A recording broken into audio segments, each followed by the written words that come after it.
Aujourd'hui, on va parler d'un sujet qui concerne tout le monde. Que vous soyez entrepreneur, que vous soyez locataire ou que vous soyez salarié, vous devez vous demander certainement que peuvent devenir vos contrats en temps de crise dans un pays. Bon, vous savez que je suis au Cameroun, donc on va parler du cas camerounais. Comme on le sait déjà, le contrat est la loi des parties. Donc, lorsque tu signes, tu t'engages à fournir ce que tu as lu dans le contrat ou ce que tu as accepté dans le contrat. Mais il peut t'arriver qu'une crise t'empêche de remplir tes obligations. Dans ce cas, que fait le droit? Est-ce que le droit vous protège, nous protège?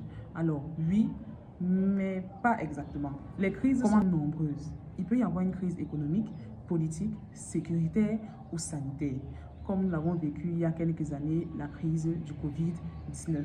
Vous avez vu tout ce qui a pu se passer et comment le pays, voire le monde, fonctionnait carrément au ralenti. Exactement.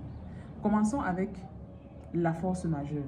Il peut arriver effectivement que lors de ton contrat, il y a une crise majeure qui intervient dans ton pays. Il y a là une force majeure simplement parce que tu seras dans l'impossibilité de remplir les obligations du contrat en question.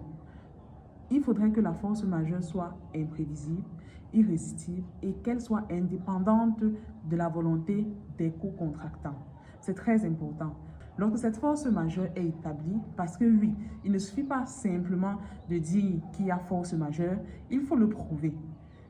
Il ne faudrait pas que l'exécution de votre contrat devienne juste difficile et que vous dites que c'est la force majeure. Non, ce n'est pas le cas. Les co-contractants ne remplissent pas leurs obligations sur cette base-là et aucun des co-contractants ne pourra réclamer à l'autre certaines indemnités pour non-exécution du contrat.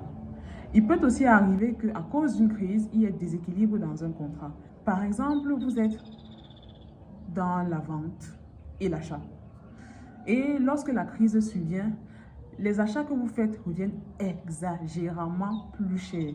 Du coup, vous perdez dans le contrat que vous avez au départ signé.